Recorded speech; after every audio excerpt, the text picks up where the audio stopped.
Olá, sejam bem-vindos. Sou o Dr. Frederico Barra, ortopedista. Sou diretor acadêmico da APM Cursos Médicos, hoje Faculdade APM. Estou aqui para conversar um pouquinho com vocês sobre os nossos cursos.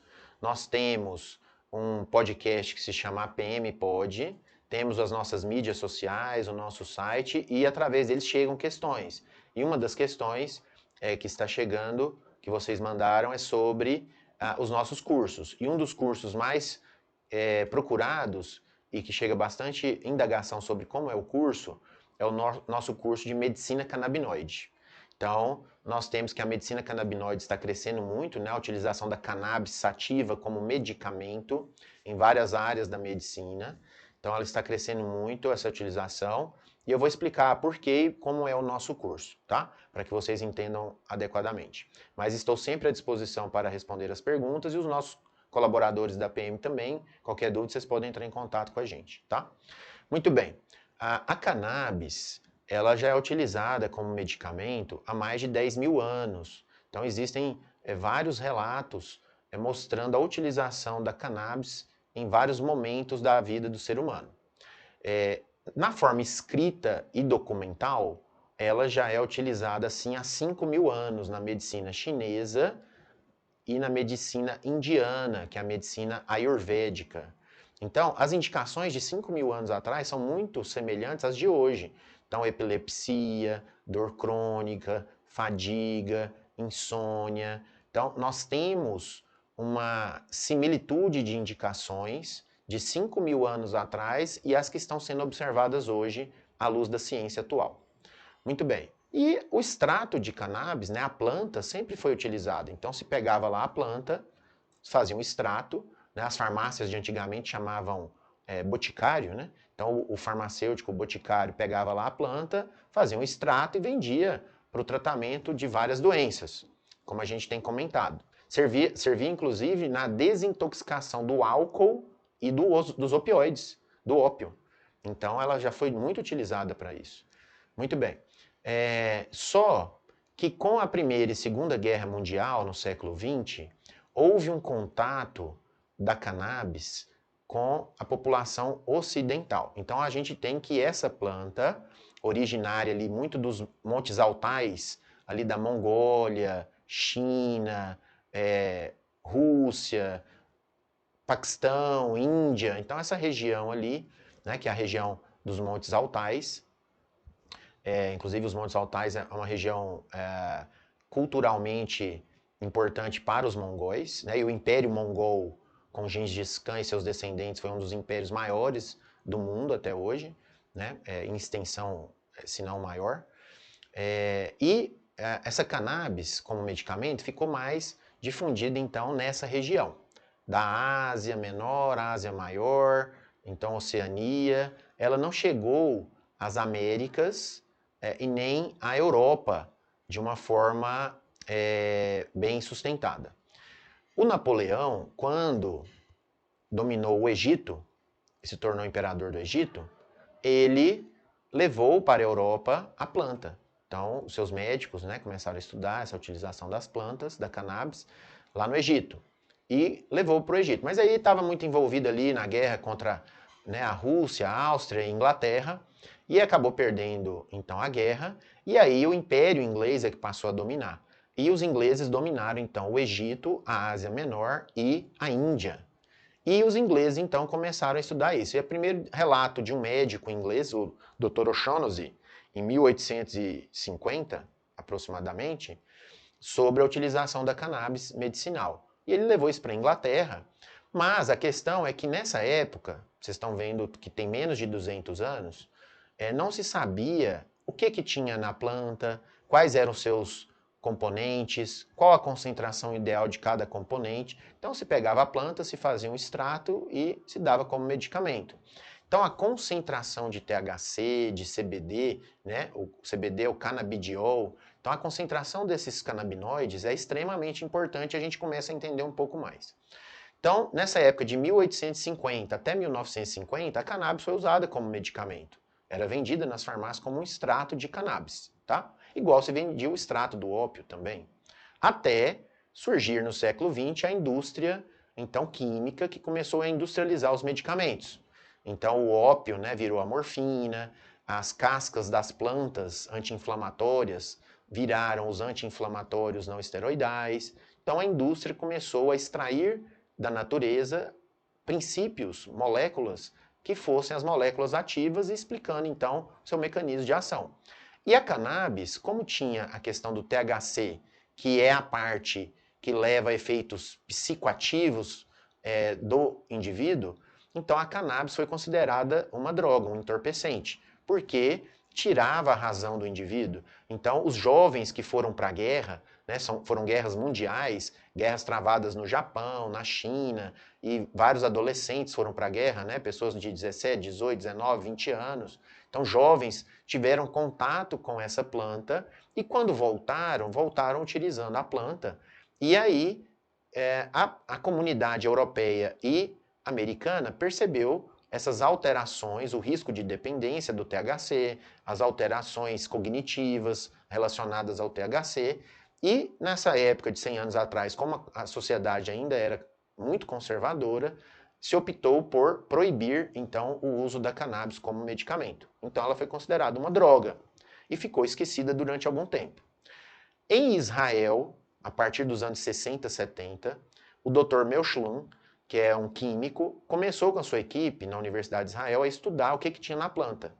Então, eles descreveram, dos anos 60 aos anos 90, durante 30 anos, eles descreveram os princípios ativos da planta. Então, o que é o canabicromeno, canabinol, canabigerol, canabidiol, o THC. Então, começou a entender o que tinha na planta. A partir disso, pôde-se realizar e industrializar produtos específicos. Então, sabendo o que tem na planta e o que cada molécula causa no organismo, começou-se a entender melhor, então, essa questão de industrialização da planta.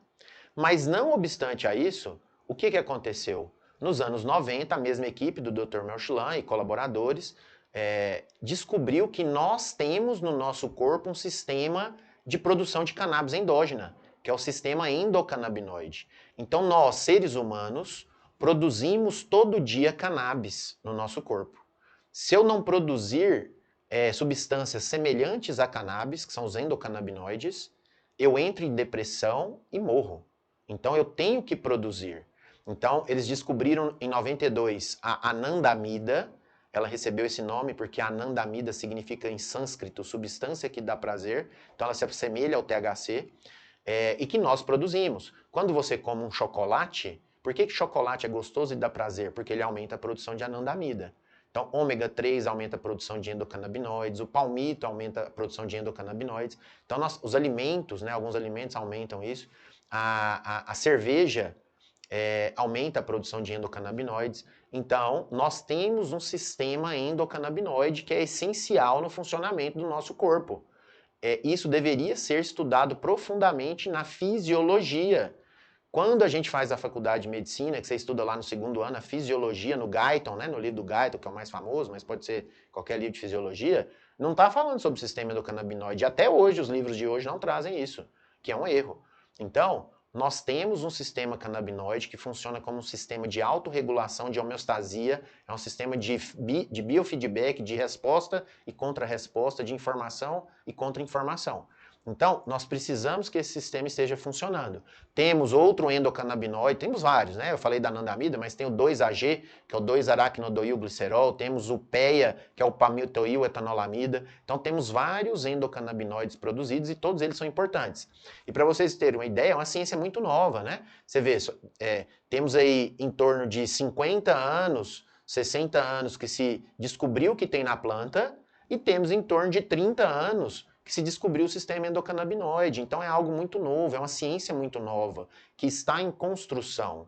A cada dia que passa, a cada novo estudo científico que surge, que é publicado, nós conseguimos conhecer e determinar melhor como diagnosticar deficiências do nosso sistema endocannabinoide que levam a doenças e também como suplementar, como tratar melhor os pacientes com o medicamento baseado na planta, o medicamento de extração da cannabis.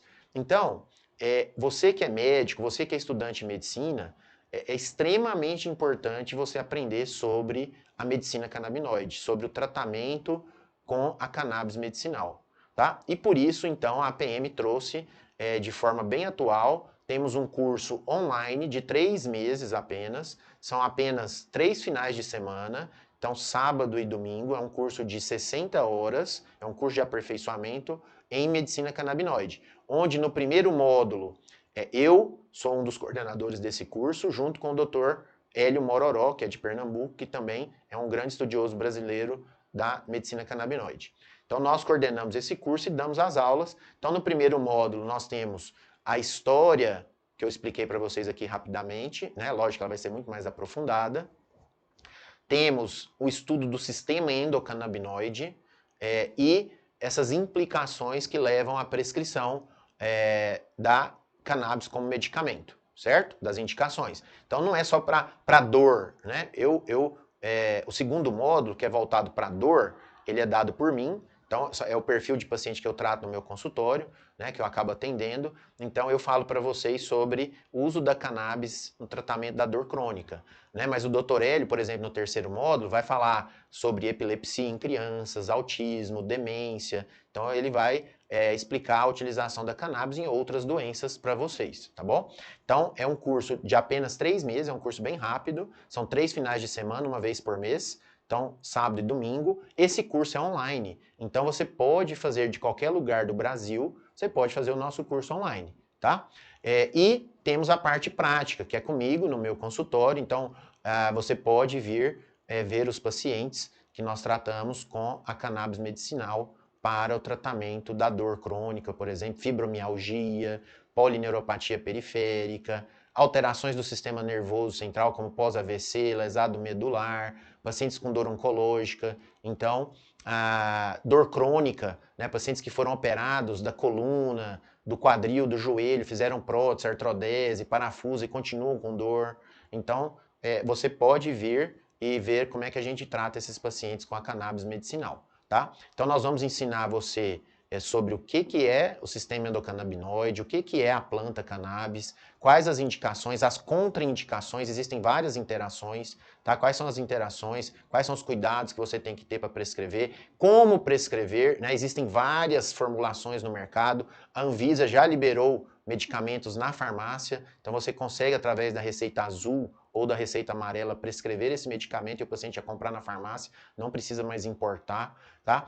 As diferenças entre os medicamentos lipossolúveis e hidrossolúveis, a potência de cada um, a eficácia de cada um, quando usar medicamento com THC e sem THC, as baixas doses de THC, o que é o efeito entourage ou comitivo. Então, assim, nós vamos explorar ao máximo esse tema da cannabis medicinal para que você já possa prescrever e saber como prescrever adequadamente para o seu paciente, tá bom? Então, se você tiver alguma dúvida, entre em contato com os consultores da APM, estou à disposição também para responder qualquer dúvida, tá? É um curso bem interessante, a gente começou ele ano passado, é um curso bem recente, a primeira turma já foi um sucesso, já estamos com essa segunda turma que começa em março agora já fechada, tá? Então, se ele é feito em cada semestre, então ainda você pode se matricular para março, a turma já vai acontecer, porque já atingimos o número de alunos, então, como é online, nós podemos ter mais alunos. Se você ainda quer fazer agora, rapidamente, em março, está disponível para você se matricular, mas todos os semestres nós teremos curso, tá? Então, é um curso bem rápido, objetivo, reprodutivo e que você já pode, ao aprender, saber como prescrever para o seu paciente no consultório, tá bom? Muito obrigado e qualquer dúvida estou à disposição. Até breve.